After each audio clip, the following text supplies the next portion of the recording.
ఇప్పుడే అందిన వార్త. తెలుగు రాష్ట్రాల్లో కొత్తగా 84 అసెంబ్లీ స్థానాలు. ఫ్రెండ్స్, మొదటిసారిగా మన ఛానల్ని చూస్తున్నట్లయితే లైక్ చేయండి, షేర్ చేయండి, కామెంట్ చేయండి, సబ్స్క్రైబ్ చేసుకోండి. ఫ్రెండ్స్, తెలంగాణలో ఆల్రెడీ 119 అసెంబ్లీ స్థానాలు ఉన్నాయి. ఏపీలో 175 అసెంబ్లీ స్థానాలు ఉన్నాయి. వీటిని పెంచే అవకాశం ఉన్నట్లుగా ఈరోజు కేంద్ర ప్రభుత్వం తెలియజేసింది. కేంద్ర ఎన్నికల సంఘం వీటిని తెలంగాణలో 34 అసెంబ్లీ స్థానాలు పెంచుతామని తెలియజేశారు.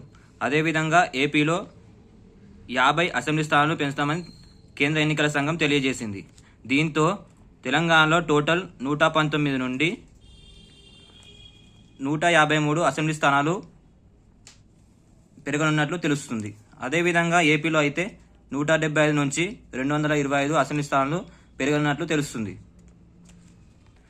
అదేవిధంగా తెలంగాణలో ఎమ్మెల్సీ స్థానాలు 40, ఏపీలో అయితే 58 అసెంబ్లీ ఎమ్మెల్సీ స్థానాలు ఉన్నట్లుగా తెలుస్తుంది.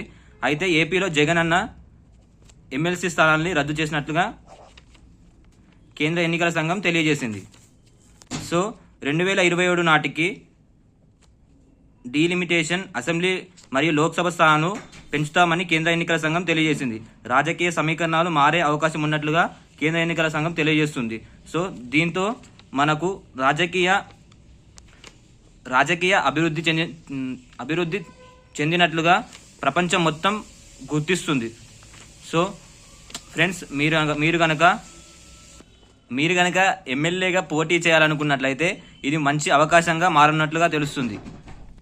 ఫ్రెండ్స్, చివరిసారిగా చెప్పే మాట ఏంటంటే మన ఛానల్ని మాత్రం కంపల్సరీగా సబ్స్క్రైబ్ చేసుకోండి.